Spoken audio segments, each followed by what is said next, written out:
नमस्कार। संपूर्ण हिंदी स्पेशल एकमात्र यूट्यूब चैनल फेफाड़ा हिंदी क्लासेस पर आप सभी का स्वागत है। और इस क्लास में अपन पढ़ रहे हैं भाषा शिक्षण। भाषा शिक्षण से संबंधित अपन विधियां पढ़ रहे थे और इस क्लास में अपनों ने सबसे पहले हिंदी भाषा शिक्षण की विधियां शुरू की थी।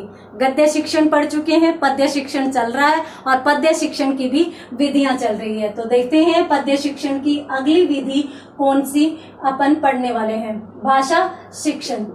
भाषा शिक्षण में अपन अगली विधि पढ़ने वाले हैं टीका विधि, जो किसकी है? पद्य शिक्षण की है।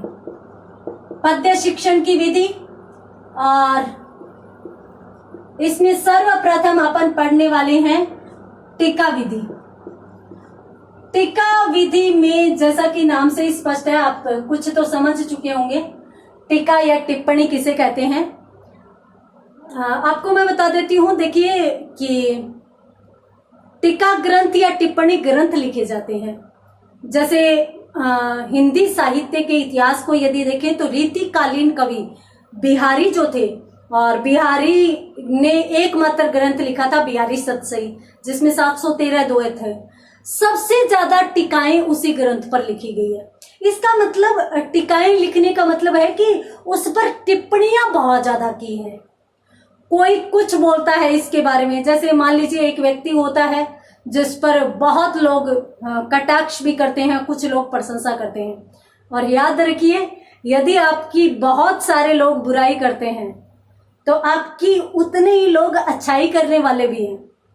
और यदि आपके इस प्रकार से संख्या रहती है कि आप लोगों की जुबान पर रहते हैं, चाहे बुराई के रूप में रहो चाहे अच्छाई के रूप में, यानी बराबर रह रहे हैं, तो आप आगे बढ़ रहे हैं। ये आप हमेशा याद रखिए। खुश होना चाहिए कि आप लोगों की जुबान पर हैं, और यदि बराबर का आंकड़ा रहे तब तो आपको और अधिक खुश रहना चाहिए, क्योंकि जब आप आगे बढ़ते हैं तो 1000 लोग यदि आपकी आलोचना करने वाले, आपसे ईर्ष्या रखने वाले हैं, तो 1000 उसमें आपके पक्षधर भी होते हैं। तो उसी प्रकार से बिहारी सतसई पर सर्वाधिक टीका ग्रंथ लिखे गए थे, टिप्पणियां की गई थी। तो बिहारी सतसई आज भी अत्यंत महत्वपूर्ण ग्रंथ माना जाता है। और यहाँ पर मैं ये भी बता देती हूँ, बिहारी जी एक ऐसे कवि है जो अपनी एकमात्र रचना के आधार पर, अपने एकमात्र ग्रंथ के आधार पर प्रसिद्ध हुए थे। और प्रसिद्ध इतने हुए कि कहाँ रीतिकाल हुआ था, 1700 में समाप्ति है, और आज 21वीं शताब्दी तक उनको सम्मान से लोग याद करते हैं, पढ़ते हैं। बिहारी जी की दोहे, कहत नटत रिझत खिजत मिलत खिलत लजियात, भरे भवन में करत है नैनन ही सो बात। तो इस प्रकार से इनकी तो बात ही अलग है, सबके ये जुबान पर रहते हैं।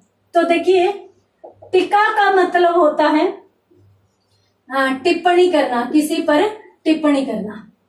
अब इस के माध्यम से किस प्रकार से अध्ययन करवाया जाता है? देखिए, शिक्षक क्या करता है? शिक्षक है वो जो कविता पढ़ा रहा है, उस कविता पर उससे संबंधित लिखे गए विभिन्न अनुच्छेद, विभिन्न श्लोक, विभिन्न कविताएं, उन सभी को इकट्ठा करता है और फिर शिक्षक है वो उन्हें समझा कर बताता है। मैं आपको एक प्रसंग बताती हूँ। देखिए, हिंदी में है ना, हिंदी साहित्य में एक कवि हुए हैं आचार्य रामचंद्र शुक्ल। रामचंद्र शुक्ल। और एक कवि हुए हैं हजारी प्रसाद द्विवेदी।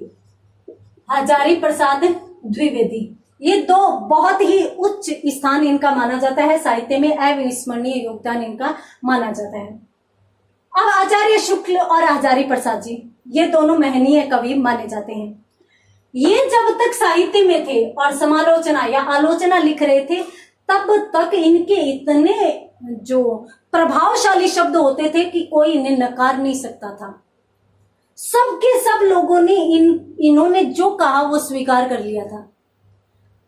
सब स्वीकार कर रहे थे। और उसके बाद इन्होंने कुछ बातें ऐसी भी कही, जैसे मान लीजिए उदाहरण दे देती हूँ कि इन्होंने एक कहा भी, आदिकाल को हमारे हिंदी साहित्य में, यदि किसी के पास हिंदी भाषा रही हुई है, साहित्य पढ़ा हुआ है, तो मैं आपको बता देती हूँ कि हिंदी साहित्य को 4 कालों में बांटा जाता है। और पहला काल किस नाम से जाना जाता है? आदिकाल। आचार्य रामचंद्र शुक्ल ने कहा भाई इसको वीर गाथा काल नाम दो। क्यों नाम दो? क्योंकि ये 12 ग्रंथों का उदाहरण देते हैं कि ये सारे के सारे वीर गाथात्मक ग्रंथ है। तो जब वीर गाथाएं ज्यादा रची जा रही है तो भी वीर गाथा नाम दे दो, सब ने स्वीकार कर लिया।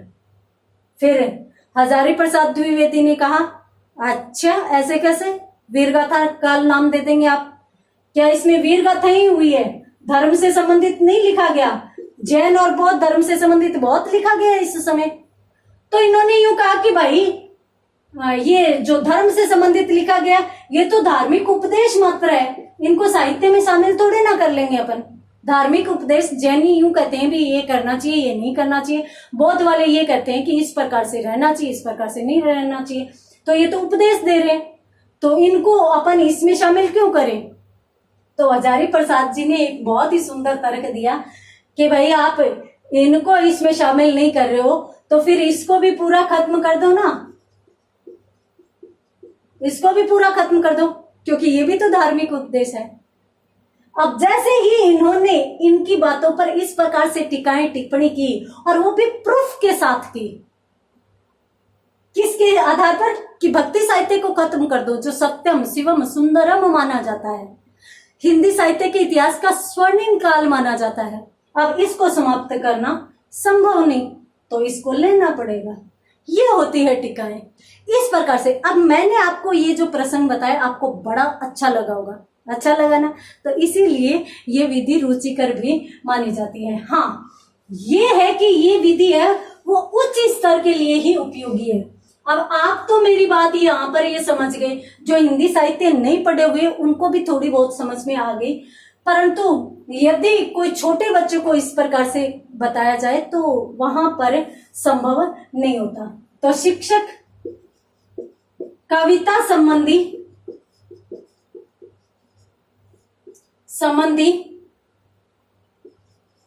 टीका रूप में लिखे गए अनुच्छेदों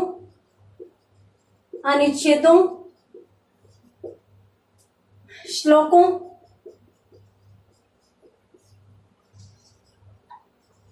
को या अनुच्छेदों व श्लोकों के आधार पर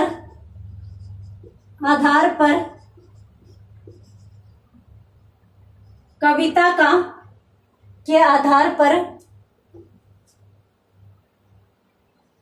का भावार्थ स्पष्ट करता है। स्क्रीनशॉट लीजिए, फिर इसके बारे में जो भी बातें हैं वो मैं बता दूंगी आपको, ठीक है? तो इसमें सबसे महत्वपूर्ण बात क्या होगी कि शिक्षक कविता संबंधी टीका रूप में लिखे गए जितने भी अनुच्छेद हैं, श्लोक हैं, उन सभी को इकट्ठा करता है। फिर उसके आधार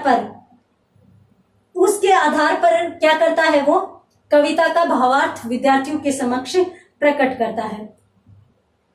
देखिए, यहां पर मैं आपको बता देती हूं कि इस विधि द्वारा, ये विधि व्याकरण की विधि भी मानी जा सकती है। क्यों मानी जा सकती है? क्योंकि इस विधि द्वारा शिक्षक जो है वो विभिन्न टीकाओं के माध्यम से व्याकरण का ज्ञान भी करवाता है, साथ साथ भावार्थ भी स्पष्ट करता है। तो शिक्षक कविता संबंधी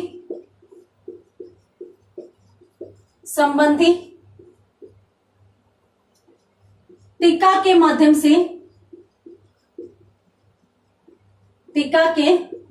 से विद्यार्थियों को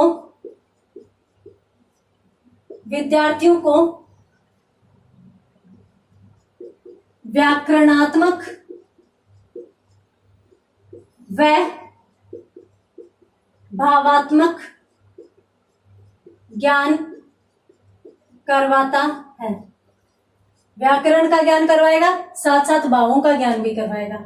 अब कविता है तो कविता तो भाव से लिखी जाती है, एक भावपूर्वक रचना मानी जाती है, तो साथ साथ तो भाव का ज्ञान करवाएगा और साथ साथ व्याकरण के नियमों का ज्ञान भी शिक्षक करवाएगा। तो स्क्रीनशॉट लीजिए। उसके बाद हाँ, यहाँ पर ये चीज तो लिखी लीजिए आप, ये उच्च स्तर हेतु उपयोगी। इसके साथ साथ मैं आपको ये भी बता देती हूँ कि भाई इस विधि द्वारा जब शिक्षक अध्ययन करवाता है, इस विधि द्वारा जब अध्ययन करवाता है तो वो ये नहीं है कि भाई टीका और टिप्पणी बताएगा, इसमें प्रसंग के अनुसार अनेक विधियां चलती है। प्रसंग के अनुसार अनेक विधियां का मतलब है कि जैसे इसमें समझाने के लिए व्याख्यान की जरूरत पड़ी तो बीच में व्याख्यान विधि आ गई। बीच में अगर अपन टीका व टिप्पणी के माध्यम से अध्ययन करवा रहे हैं तो बीच बीच में समीक्षा की आवश्यकता पड़ जाती है। दोनों में बताना पड़ता है कि भाई किसकी बात सही थी, कहाँ पर सही थी, इन्होंने ऐसा क्यों कहा। तो इस प्रकार से समीक्षा विधि भी आ जाती है, कहीं पर व्यास विधि भी आ जाती है। तो यहाँ पर अपन यूं भी समझेंगे भी प्रसंगानुसार अन्य विधियों का प्रयोग भी, अन्य विधियों का प्रयोग भी किया जाता है। ये लीजिए, यहां पर टीका विधि कंप्लीट होती है और टीका विधि में अन्य विधियों का प्रयोग संभव है, उच्च स्तर हेतु उपयोगी है। और इसके साथ साथ इस विधि में जो है वो भावात्मक व व्याकरणिक दोनों ही प्रकार का ज्ञान है वो शिक्षक द्वारा करवाया जाता है। और मैं आपको बता देती हूं कि टीका व टिप्पणी किस पर की जाती है। तो टीका व टिप्पणी की जाती है भाई मौलिक ग्रंथों पर, ठीक है।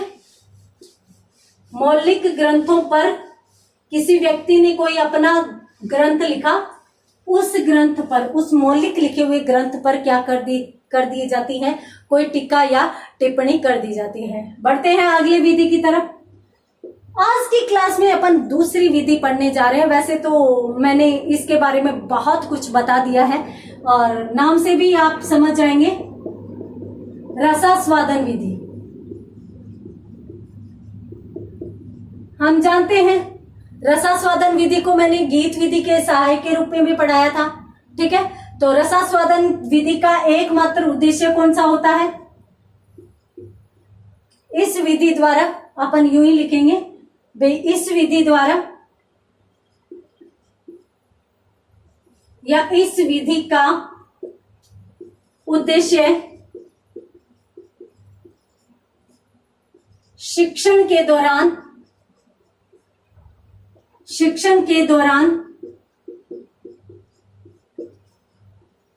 विद्यार्थियों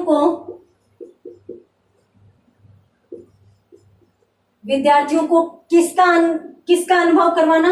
एक तो रसास्वादन करवाना, और रस का आस्वादन यदि विद्यार्थी कर लेता है तो वो आनंद की अनुभूति करता है। तो दोनों चीजें अपन एक साथ ले लेंगे। इस विधि का उद्देश्य शिक्षण के दौरान विद्यार्थियों को रसानुभूति करवाना, रसानुभूति या आनंद की अनुभूति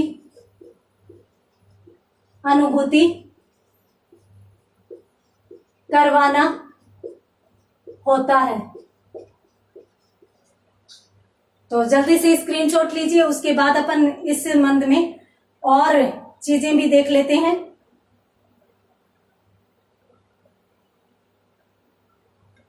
हाँ, यहां पर जो महत्वपूर्ण बात देखी जा सकती है वो ये है कि ये जो विधि है रसास्वादन, ये सिर्फ और सिर्फ कविता हेतु प्रयोग में लाई जा सकती है। तो कविता शिक्षण हेतु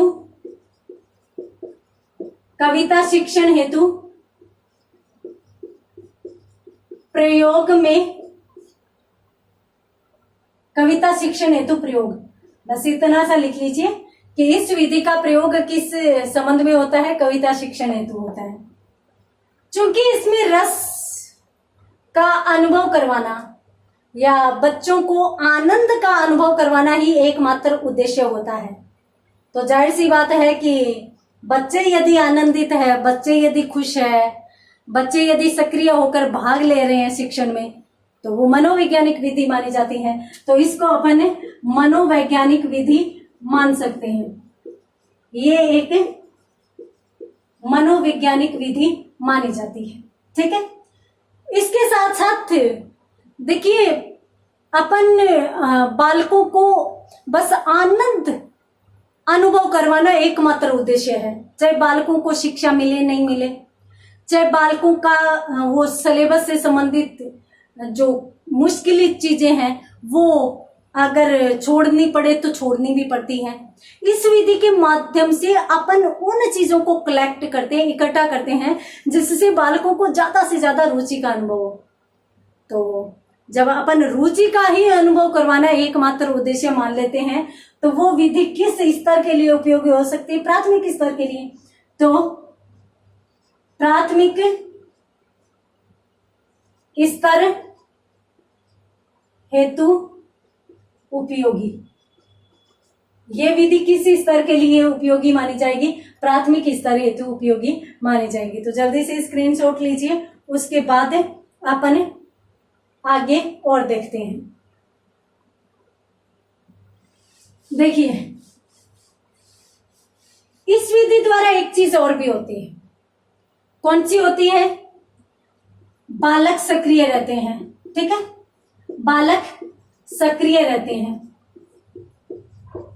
साथ साथ बालक जो है वो कवि के विचारों से जुड़ जाते हैं। आप यूं कहते हैं भी उन्होंने यहां पर ये कहा, उन्होंने यहां पर ये कहा। तो यदि आप बालक को इस प्रकार से रुचिकर तरीके से बता रहे हैं तो बालक क्या करते हैं? बालक कवि के साथ तादात्म्य स्थापित कर लेते हैं। ये देखिए, यहां पर यह विधि भी कंप्लीट होती है। बालक सक्रिय रहते हैं, सक्रिय रहेंगे तभी तो इसको मनोवैज्ञानिक विधि में शामिल किया जाता है, मनोवैज्ञानिक विधि मानी जाती है। साथ साथ बालक कवि के साथ तादात्म्य स्थापित कर लेता है, उसके विचारों के अनुकूल हो जाता है। तो जल्दी से स्क्रीनशॉट लीजिए, उसके बाद बढ़ते हैं अपन आगे।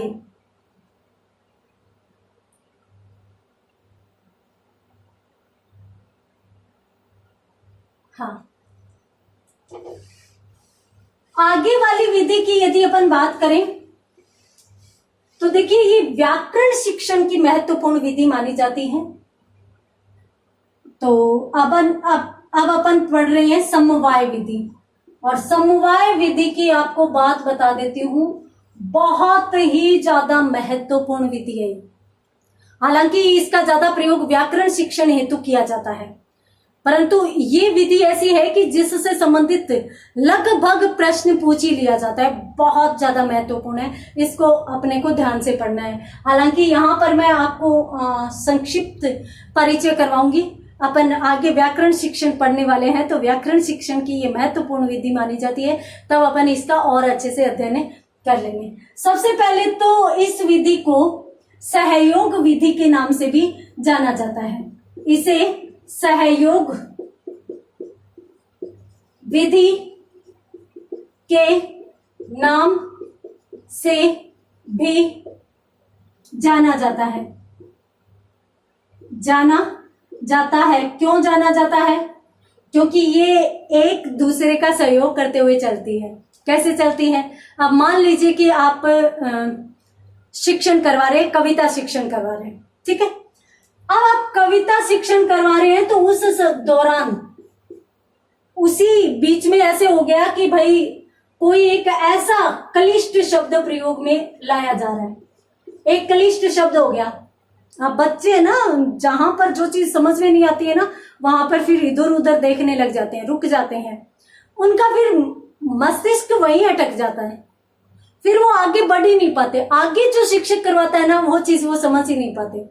तो इसके लिए क्या करते हैं, शिक्षक ऐसे करता है कि भाई जहां पर भी काठिन्य आता है, जहां पर भी क्लिष्टता आती है, जहां भी प्रसंग के अनुसार, अपन यूं कह सकते हैं कि प्रसंगानुसार यदि आवश्यकता हो तो वहां पर शिक्षक रुक कर उस शब्द का विश्लेषण करता है, उसको पूरा खोलकर बता देता है। यानी वहां पर उस शब्द को बताएगा, उस शब्द की संरचना के बारे में बताएगा, वो शब्द क्यों बना, किस नियम के तहत बना, तो इस प्रकार से व्याकरण का नियम भी बता देगा। तो इसलिए इस विधि को सहयोग विधि मानी जाती है। क्यों? क्योंकि ये किसी न किसी के सहयोग के माध्यम से आगे बढ़ती है या पूर्ण होती है। अपन कविता का शिक्षण किसी भी प्रकार से कर सकते हैं। अपन लिखित रूप में कर सकते हैं, मौखिक रूप में। लिखित का मतलब है कि जैसे अपन तुलना विधि में पढ़ रहे हैं कि अपन पदों को लिख रहे हैं, दो प्रकार के पदों को, फिर अपन उनका विश्लेषण कर रहे हैं, उनका व्याख्यान दे रहे हैं। तो इस प्रकार से चाहे अपन बोर्ड पे श्यामपट्ट पर लिखकर और बच्चों को स्पष्ट करवाए, चाहे अपन मौखिक रूप से बताएं, चाहे अपन गद्य शिक्षण करवाए, चाहे अपन पद्य शिक्षण करवाए, बीच बीच में अगर अपन आवश्यकता अनुसार प्रसंगानुकूल कुछ भी अलग से बच्चे को बता रहे हैं तो वो विधि कौन सी मानी जाएगी? समवाय विधि मानी जाएगी। तो इसमें और क्या कहा जा सकता है? इसमें शिक्षक द्वारा गद्य या पद्य शिक्षण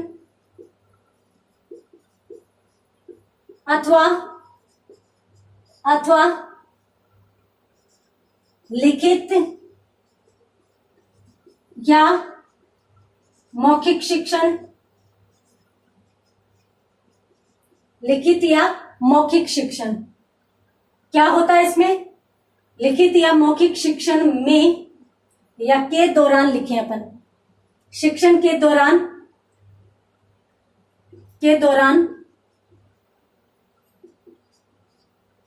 प्रसंगानुसार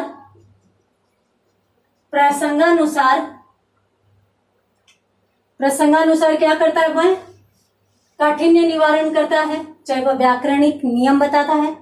तो प्रसंगानुसार यदि शब्दों को व्याकरण नियमों के अनुसार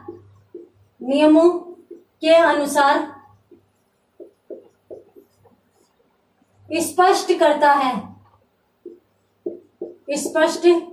सीधा लिखें, यदि लिखेंगे तो आगे और लिखना, स्पष्ट करता है। देखिए, शिक्षक द्वारा गद्य या पद्य शिक्षण, चाहे कोई सा भी हो, अथवा लिखित या मौखिक शिक्षण आप किसी भी प्रकार से करवा रहे हो, प्रसंगानुसार शब्दों को व्याकरण नियमों के अनुसार स्पष्ट करता है। तो वहां पर कौन सी विधि मानी जाती है? समवाय विधि मानी जाती है। क्यों? क्योंकि वहां पर आप सहायता ले रहे हैं। किसकी सहायता ले रहे हैं? मान लीजिए आप कविता पाठ पढ़ा रहे हैं और कविता पाठ में एक शब्द को स्पष्ट करने के लिए आप व्याकरण की सहायता ले रहे हैं, तो इसीलिए तो इसको सहयोग विधि माना जाता है। तो ये समवाय का मतलब ही ऐसे होता है कि भाई आपस में मिलजुल कर चलना। तो एक से अधिक विधियों का संयोग यदि यहाँ पर हो जाए तो वहां पर कौन सी विधि मानी जाती है? समवाय विधि मानी जाती है। जल्दी से स्क्रीनशॉट लीजिए, उसके बाद अपन बढ़ते हैं आगे। यहां पर अपनों ने देखा, ये इसे सहयोग विधि के नाम से जाना जाता है। गद्य चाहे पद्य शिक्षण हो,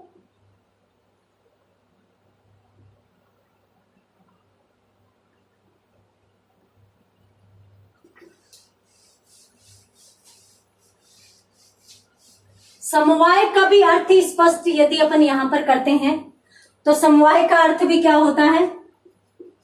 समवाय का शाब्दिक अर्थ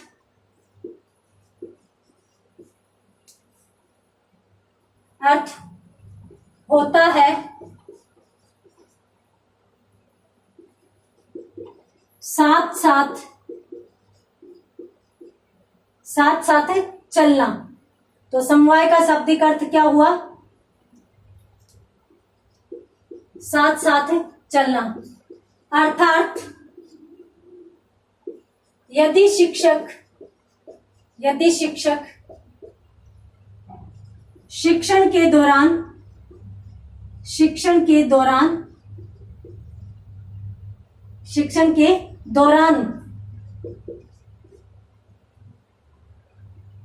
दो विधियों को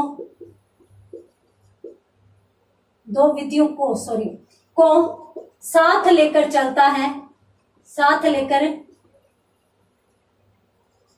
चलता है तो वहां समवाय विधि मानी जाती है। ये लीजिए, अब यहां पर अपनों ने स्पष्ट कर दिया कि भाई समवाय विधि का शाब्दिक अर्थ होता है, क्या होता है, साथ साथ चलना। अर्थात यदि शिक्षक शिक्षण के दौरान दो विधियों को साथ लेकर चलता है तो वहां पर कौन सी विधि मानी जाती है, समवाय विधि मानी जाती है। तो जल्दी से स्क्रीनशॉट लीजिए, उसके बाद अपन बात करते हैं आगे।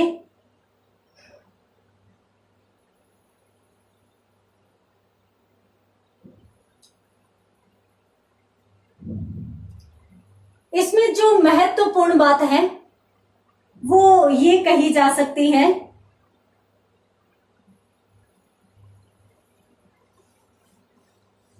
कि भाई इस विधि की सबसे पहले व्याख्या किसने की थी। सबसे पहले इस विधि को विश्लेषित किसने किया था। तो देखिए, सर्वप्रथम इस विधि को विश्लेषित किया था, इस विधि को हर्बर्ट महोदय ने विश्लेषित किया था। और चूंकि मैंने आपको बताया कि भाई ये महत्वपूर्ण रूप से किसकी विधि मानी जाती है, ये महत्वपूर्ण रूप से व्याकरण की विधि मानी जाती है, तो इसलिए अपन कह सकते हैं कि भाई इस विधि द्वारा व्याकरण का ज्ञान कैसे माना जाएगा। देखिए, जैसे यदि आप समास पढ़ा रहे हैं तो कुछ शब्द ऐसे हैं जो संधि के हैं, कुछ शब्द ऐसे आ जाते हैं जिनमें उपसर्ग जुड़ा हुआ होता है, कुछ शब्द ऐसे होते हैं जिनमें प्रत्यय जुड़ा हुआ होता है। तो उनको सबको साथ साथ विश्लेषित करते चलिए। उपसर्ग युक्त है तो उसमें उपसर्ग व मूल शब्द को अलग करके बच्चों को बता दिया, ठीक है।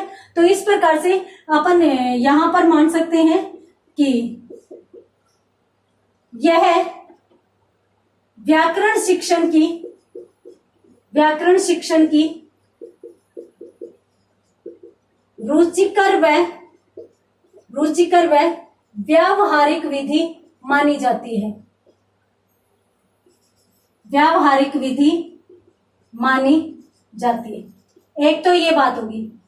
दूसरी बात, इसमें जो होता है वो पूर्व ज्ञान को नवीन ज्ञान से जोड़ना भी इसका मुख्य उद्देश्य रहता है। कैसे? अब आपने सबसे पहले बच्चों को वर्ण विचार पढ़ा दिया, बाद में यदि आप संधि पढ़ा रहे हो तो वर्ण विचार से जो चीजें आपको यहाँ पर काम आ सकती है उनको, कि देखो अपनों ने वहां पढ़ा था और उस प्रकार से देखा था, उसकी संरचना इस प्रकार से है, तो उस जगह पर आप उन चीजों को बहुत अच्छे से समझा सकते हैं। तो इसलिए इस विधि के माध्यम से पूर्व ज्ञान को नवीन ज्ञान से जोड़ा जाता है। अत्यंत महत्वपूर्ण बात यहां पर अपनों ने तीन चीज सर्वप्रथम विश्लेषित हर्बर्ट महोदय ने किया था, पूर्व ज्ञान को नवीन ज्ञान से जोड़ा जाता है और साथ साथ व्याकरण शिक्षण की यह रुचिकर और व्यावहारिक विधि मानी जाती है। देखिए, एक शिक्षक जो था वो शिक्षण करवा रहा था, शिक्षण के दौरान उसने क्या किया, आप स्क्रीनशॉट लीजिए। शिक्षण के दौरान उसने वो जो भी कठिन चीजें आई, जो विशेष चीजें थी, उनको वो समझाने में लग गया। अब समझाते समझाते उसको स्वयं पता नहीं चला कि वो कहाँ चला गया। तो यह विधि है, इसका एक दोष भी है कि इस विधि के माध्यम से शिक्षक विषय से भटक जाता है, तो ये डर सबसे अधिक रहता है। इस विधि के बारे में सामान्य जानकारी, प्रक्रिया को अपनों ने बहुत अच्छे से देख लिया। तो आज की क्लास में अपनों ने टीका विधि, रसास्वादन विधि और समवाय विधि, इन तीनों को देखा। समवाय विधि से संबंधित जो और महत्वपूर्ण बातें बचती है, जो ज्यादा आवश्यक है, यहाँ पर जो आवश्यक थी मैंने बता दी, बाकी अपन व्याकरण शिक्षण के दौरान पढ़ेंगे। तो मिलते हैं अगली क्लास में, तब तक के लिए धन्यवाद।